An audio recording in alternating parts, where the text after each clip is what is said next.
Assalamualaikum dan salam sejahtera. Saya Siti Khadijah binti Syuhudin, pemegang nombor kad matrik D2017107797.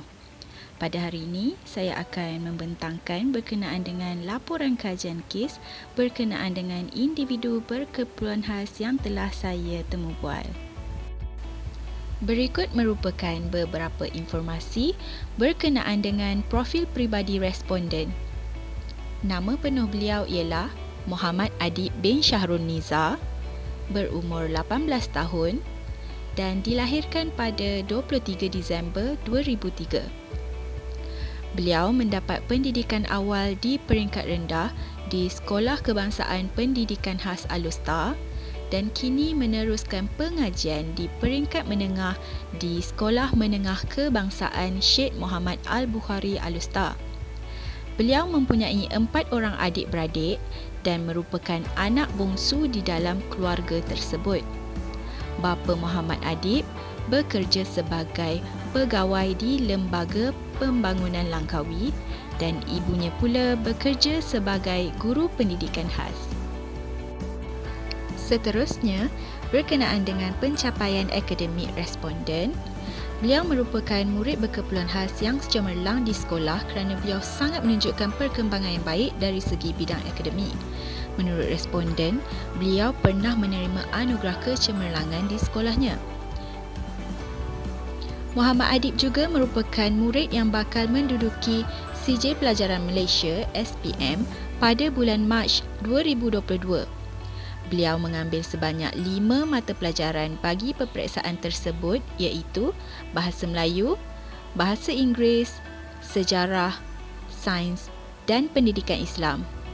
Ahli keluarga dan guru-guru sangat memberikan dorongan dan sokongan kepada beliau supaya dapat meneruskan peningkatan pencapaian akademik dengan lebih cemerlang.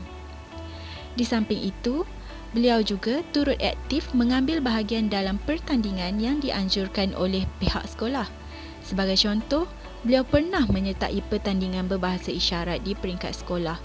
Beliau diberi dorongan dan juga bimbingan oleh ibunya yang juga merupakan guru pendidikan khas di salah sebuah sekolah rendah di Al-Usta. Sekarang mari kita saksikan sebentar video yang disediakan oleh responden semasa beliau menyertai pertandingan berbahasa isyarat di sekolahnya.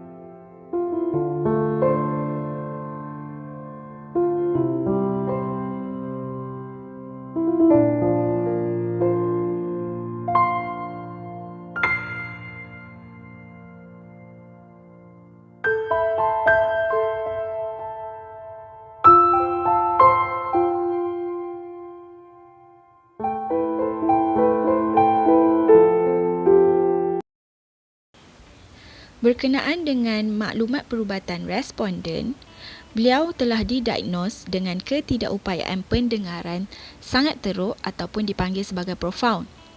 Beliau mempunyai masalah pendengaran pada tahap 110 desibel di mana beliau sukar untuk mendengar bunyi pertuturan.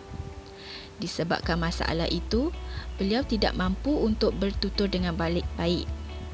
Beliau hanya mempunyai sisa pendengaran yang sedikit dan hanya boleh mendengar bunyi-bunyi pada kekuatan desibel yang sangat tinggi seperti bunyi kereta, motor dan juga radio.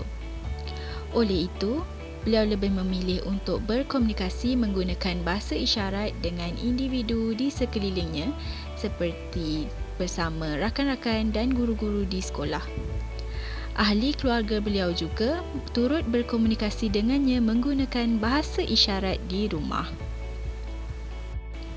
Menurut responden juga, beliau mengalami ketidakupayaan pendengaran ini sejak kecil lagi. Hal ini disedari oleh ibu bapanya apabila beliau tidak memberi respon yang baik ketika ahli keluarga berinteraksi dengannya. Maka ibu bapanya bertindak untuk merujuk masalah ini kepada pakar di Hospital Sultan Nabahiyah, Al-Usta Kedah, dan doktor telah mengesahkan bahawa beliau mengalami masalah pendengaran. Punca bagi masalah ini tidak dapat diketahui berdasarkan maklumat yang diberikan oleh responden. Menurut beliau juga, beliau pernah menjalani beberapa rawatan terapi di hospital tersebut berkenaan dengan masalah pendengaran. Selain itu, beliau juga pernah mendapatkan khidmat terapi pertuturan di salah sebuah pusat terapi yang bertempat di Pulau Pinang. Disebabkan masalah pendengaran yang dihadapi, responden telah menggunakan alat bantu dengar jenis Behind the Ear atau BTE bagi membantu dalam mengurangkan masalah ketidakupayaan yang dialami. Mengenai kekerapan pemakaian alat bantu dengar yang dipakai oleh responden, Muhammad Adib menyatakan bahawa beliau hanya menggunakan alat bantu dengar tersebut ketika berada di sekolah bagi menjalani sesi pengajaran dan pembelajaran dengan baik. Ketika berada di tempat yang sesak ataupun semasa beriadah, beliau lebih memilih untuk menanggalkan alat bantu dengar tersebut. Beliau juga hanya memilih untuk memakai alat bantu dengar pada masa yang tertentu sahaja disebabkan oleh ketidakselesaan yang dialami. Antara masalah yang dihadapi semasa responden memakai alat bantu dengar ialah ianya akan menyebabkan ketidakselesaan seperti bunyi yang terlampau kuat dan tidak menyenangkan. Selain itu, beliau juga tidak menggunakan alat bantu dengar dengan kerap kerana dikhawatiri alat ini akan rosak kerana ianya amat memerlukan penjagaan yang teliti. Kos yang tinggi juga perlu ditanggung apabila alat bantu dengarnya rosak. Jadi disebabkan itu, beliau tidak memakai alat bantu dengar tersebut dengan kerap. Sekarang mari kita teruskan lagi dengan penerangan berkenaan dengan informasi yang seterusnya. Apakah itu alat bantu dengar BTE?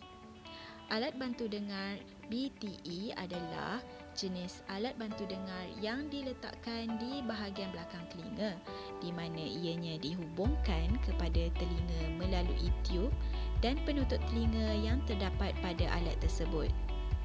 Alat ini sesuai digunakan untuk semua tahap masalah pendengaran daripada mild sehingga ke profound.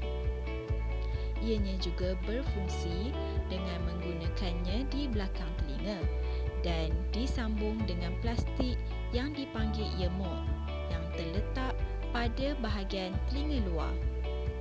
Kaedah pemasangannya juga perlu dilakukan dengan betul kerana ia akan mengakibatkan ketidakselesaan seperti terhasilnya bunyi yang tidak menyenangkan seperti bunyi whistle. Alat bantu dengar juga terbahagi kepada dua jenis, iaitu alat bantu dengar individu dan juga alat bantu dengar berkumpulan. Jadi sekarang mari kita teruskan dengan penerangan ringkas berkenaan dengan jenis-jenis alat bantu dengar ini. Alat bantu dengar individu. Berikut adalah contoh secara asasnya berkenaan dengan alat bantu dengar jenis individu. Pertama sekali, berkenaan dengan komponen alat bantu dengar belakang telinga. Terdapat beberapa komponen pada alat ini seperti ruang bateri, suis, pelaras suara, mikrofon, cangkuk telinga dan juga wayar pembesar suara, amplifier, nombor siri dan acuan telinga. Bagi komponen alat bantu dengar dalam telinga pula, ianya terdiri daripada cangkuk telinga, mikrofon, pembesar suara, van, ruang bateri dan juga suis. Alat bantu dengar berkumpulan. Alat bantu dengar berkumpulan yang pertama iaitu merujuk kepada sistem FM.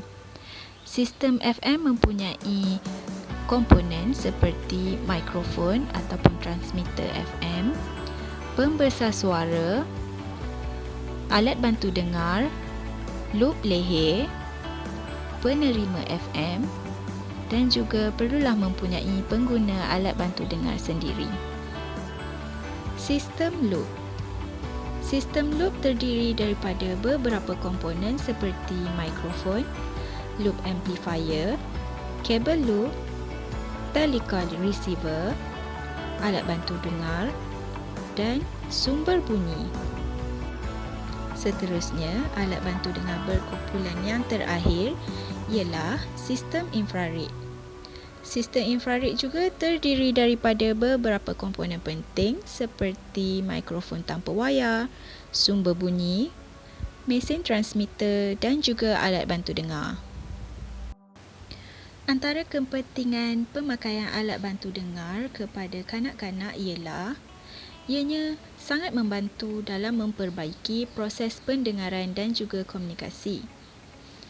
Seterusnya, alat bantu dengar ini juga penting bagi mengelakkan tekanan perasaan ataupun kemurungan disebabkan tidak mampu untuk menjalani kehidupan seharian dengan lebih baik.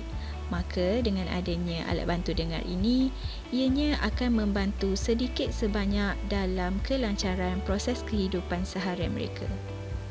Dan yang terakhir sekali, kanak-kanak juga tidak akan berasa rendah diri disebabkan oleh pandangan masyarakat. Hal ini demikian kerana adalah tidak wajar untuk mengasingkan dan membiarkan mereka terus ketinggalan kerana mereka juga merupakan golongan yang berhak untuk mendapatkan perkhidmatan dan kemudahan yang sama seperti individu yang lain. Jurang antara golongan normal dan golongan yang mengalami masalah ini tidak sepatutnya berlaku kerana sebagai anggota masyarakat yang berhemah adalah menjadi tanggungjawab kita untuk saling membantu dan memberi sokongan antara satu sama lain. Jadi setakat ini sahaja berkenaan dengan laporan pembentangan kajian kes murid bermasalah pendengaran. Sekian, terima kasih.